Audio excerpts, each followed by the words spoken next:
Jennifer, thank you for the interview. I would like to know something about you, something about the school, about your teacher. And for example, can you tell us what was the incident happening in your life that you would like to share with readers? What are the things you should watch out when you're growing up?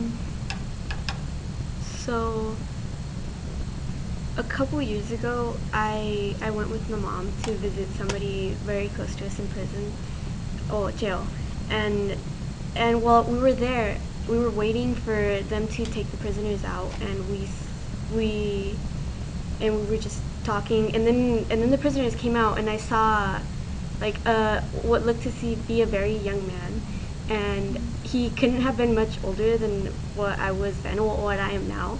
And then I remember thinking that, we come from we look like we come from the same place, and I saw him going to the room, and I saw that the people visiting him were a woman and some children, and I remember thinking that I wanted to keep my nose out. I wanted to keep myself out of trouble, and that I wanted to encourage other people to do it too, because we did come from the same place, but we both are ending up in different paths, and I want to help other people stay out of that path and stay out of it myself as well.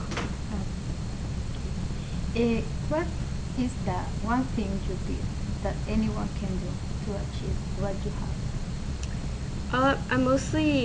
I kept my mind occupied. I joined a lot of things. I read a lot of books. I did a lot of extracurricular activities and tried to be more involved in school. Like for example, I'm part of leadership, which runs all of the school events. And in leadership, I am class secretary of the class of 2017.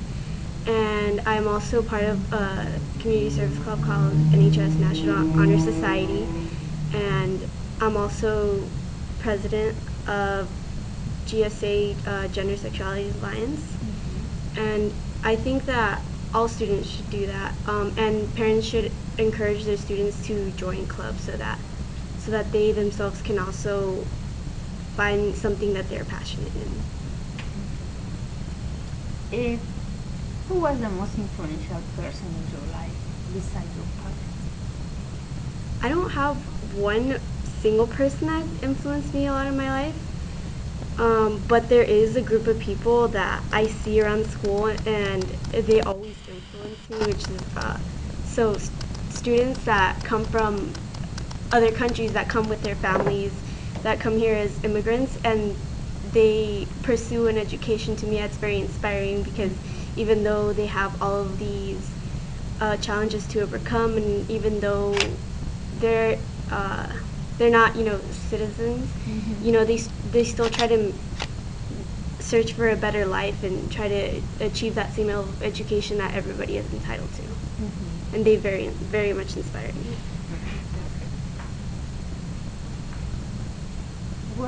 Who was the teacher that inspired you in that classroom?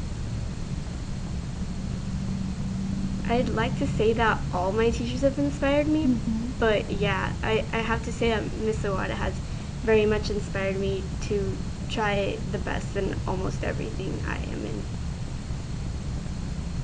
And for example, I like writing, and she's encouraged me to enter writing contests, district-wide writing contests.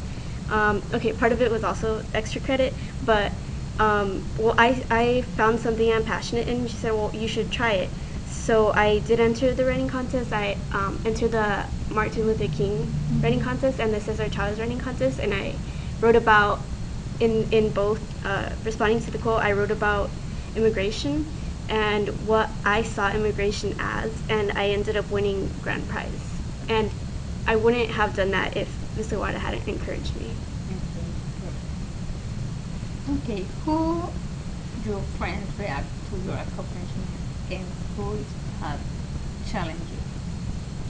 I'm very grateful that right now I have a group of friends that really encourages me and that always congratulates me.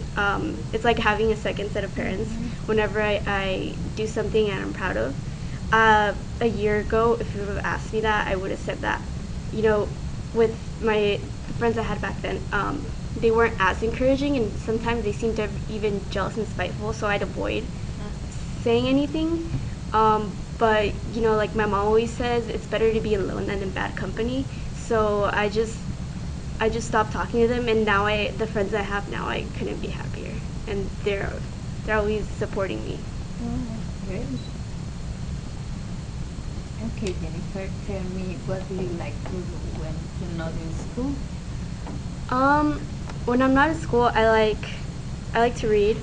I like spending time with my mom.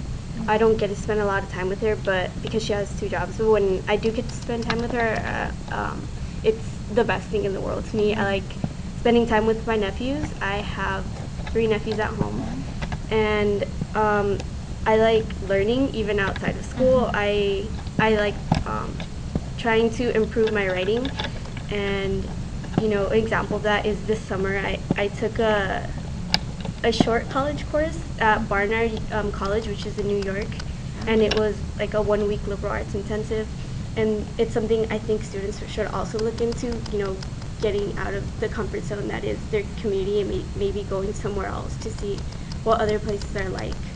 And in doing that, I realized that I really like traveling, and yeah, just Maybe. yeah. Great. Okay, Jennifer, thank you for the No. interview.